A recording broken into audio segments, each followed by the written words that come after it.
하나님은 그러한 아들에 의한 구원을 설명해 주시기 위해서, 방법은 아들밖에 없다라는 걸 설명해 주시기 위해서 야곱의 때에 이스라엘을 가나안에서 애굽으로 집어넣어 버리신 거예요. 하나님이 집어넣어 버리신 거예요. 세상의 기근을 허락해서. 그렇죠? 그리고 아브라함에게 미리 예언하시죠. 430년 만에 나올 거야. 왜?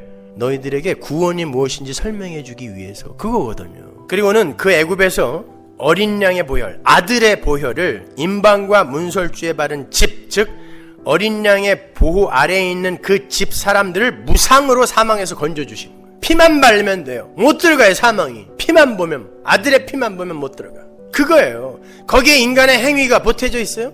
아들의 피, 십자가, 그거 이외엔 방법이 없다라는 것입니다. 그렇게 건져진 자들이 하나님의 사자로 오신 불기둥과 구름기둥으로 오신 어린 양과 아들과 함께 가나안으로 입성하게 되는 거예요. 그게 구원이에요. 바로 그러한 구원의 내용을 잊지 말게 하시기 위해서 이스라엘이 가나안에 들어가서 지켜야 할 법으로 첫 번째 규례로 종의 규례를 주시는 거예요. 출애굽기 21장 1절 보세요. 십계명 바로 다음에 이제 첫 번째 백성들에게 떨어지는 규례가 뭔지 모세야 가서 이거 첫 번째로 전해라 그랬어요.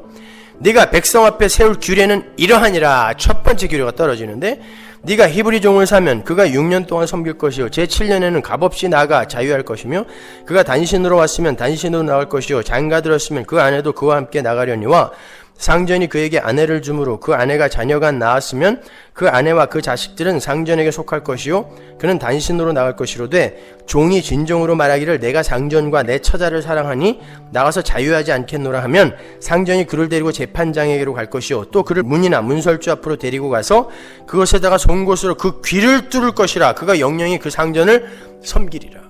귀걸이 하신 분들, 귀 뚫으신 분들, 나는 영원히 종으로 살겠습니다라는 고백이거든요. 알고 다신 거예요? 귀는 그때만 뚫는 거예요. 하나님은 모세가 백성들에게 세울 첫 번째 규례로 종에 대한 규례를 명하세요.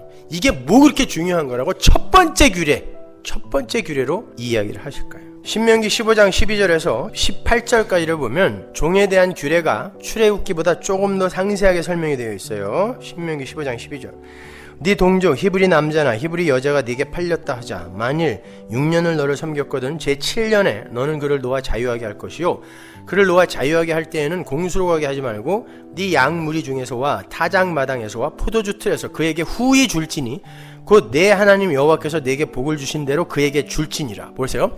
복을 주어 보내라 그러죠. 종을. 너는 애굽 땅에서 종되었던 것과 내 하나님 여호와께서 너를 속하셨음을 기억하라. 그를 인하여 내가 오늘날 이같이 네게 명하노라.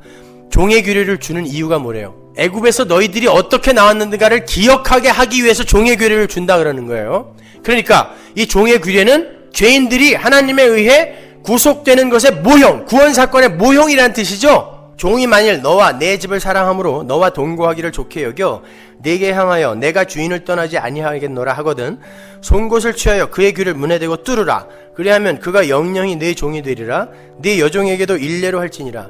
그가 6년 동안에 품꾼의 삭세 배나 받을 만큼 너를 섬겼은즉 너는 그를 놓아 자유하게 하기를 어렵게 여기지 말라. 그리하면 내 하나님 여호와께서 너의 범사에 내게 복을 주시리라. 자, 히브리 사람의 종이 되는 경우가 어떤 경우일까요? 살다 보면은 여러 가지 어려운 상황을 만나게 되고 빚을 지게 되죠. 보통 히브리 사람의 종이 되는 경우는 그 빚 대신에 자기를 파는 거예요. 빚을 갚기 위해서.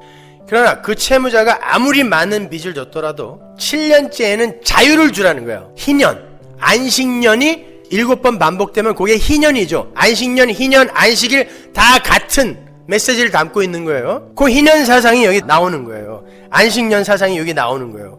7년째 풀어주고 오히려 뭘 줘라? 후하게 쳐줘라. 복을 주어 보내라 그러죠.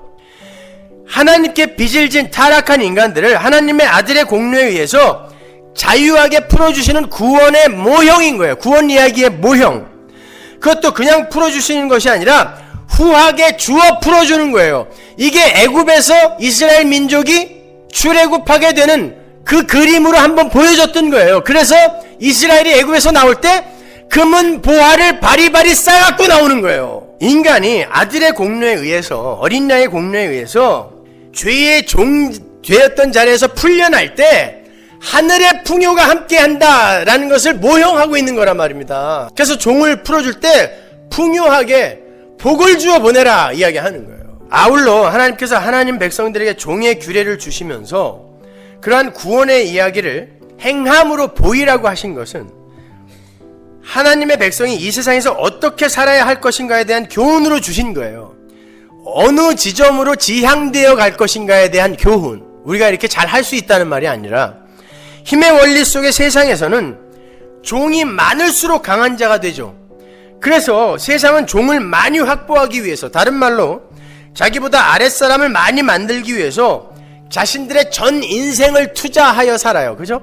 남보다 높아지겠다라는 건 나보다 낮은 자들을 많이 만들겠다는 거예요. 종을 많이 만들겠다라는 거 아닙니까? 그게 인생의 목적 아니에요, 모든 인간의. 근데 7년마다 종을 놓아주면 어떻게 되는 거예요? 계속해서 하나님이 처음 자리, 제자리로 돌려보내시는 거예요. 거긴 니네 자리 아니야, 거긴 니네 자리 아니야. 처음 자리로 돌아가. 어디? 어머니 자궁 안에 핏덩이로 돌아가라는 거예요. 죽은 흙의 자리로 돌아가라는 것입니다.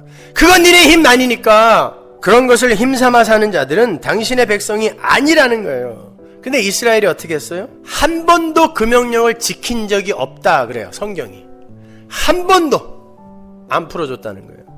하나님이 명령하셨는데 안 풀어줬다는 거예요. 거기에 하나님이 진노하십니다. 예레미야 34장 보세요. 13절. 이스라엘 하나님, 나 여호와가 이같이 말하노라. 내가 너희 선조를 애굽 땅 종되었던 집에서 인도하여 낼 때에 그들과 언약을 세워 이르기를, 너희 형제 히브리 사람이 내게 팔렸거든 7년 만에 너희는 각기 놓으라. 그가 6년을 너희를 섬겼은즉 그를 놓아 자유케 할지니라 하였으나 너희 선조가 나를 듣지 아니하며 귀를 기울이지도 아니하였느니라. 그쵸? 하나님이 하신 말씀이에요. 한 번도 내 말 들은 적이 없어, 이 쌍놈의 새끼들. 우리 얘기하는 거예요. 우리 한 번도 말을 들은 적이 없어. 그래서 북이스라엘이 망했어요. 그리고 지금 북이스라엘이 망하고 남유대조차 바벨론에게 포위되어 있는 상태예요. 이제 너희들도 망한다는 거예요. 내 말 안 들었기 때문에. 그때에 하나님께서 예레미야를 시켜서 시드기야에게, 유대 왕이었던 시드기야에게 말씀을 전하는 거예요. 그들을 내가 너희에게 준 종의 규례를 따라 풀어주라는 거예요. 종을 좀 풀어주라는 거예요. 내가 그럼 바벨론 물려줄게, 풀어줘 그랬어요. 시드기야가 풀어줬습니다. 관리들과 합의하여 다 풀어줬어요.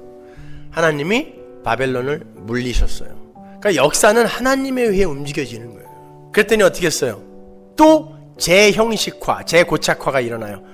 바벨론이 물러가니까, 위급한 상황이 물러가니까, 변화가 일어나니까 다시 잡아들였어요, 종들을.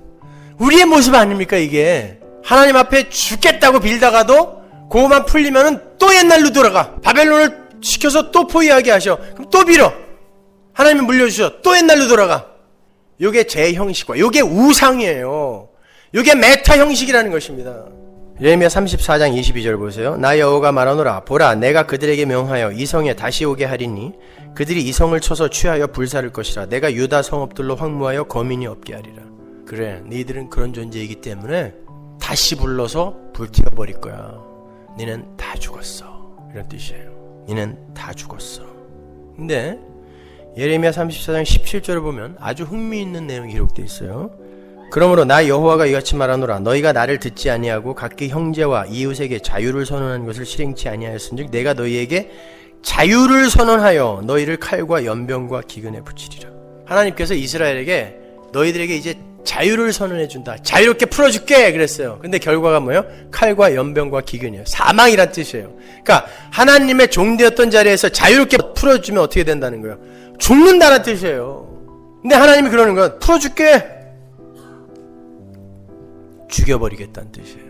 근데 하나님의 백성들은 그렇게 죽이면 안 되잖아요. 근데 우리는 여전히 계속 재형식화, 메타 형식, 재고착화, 그걸로 나를 우상 삼아 살고 있지 않습니까? 그럼 어떻게 해야 돼요? 그게 십자가인 거예요, 여러분. 그게 예수 그리스도인 거예요. 바로 그 이야기가 우리가 조금 전에 읽었던 출애굽기 21장과 신명기 15장의 종의 규례 안에 담겨 있는 거예요.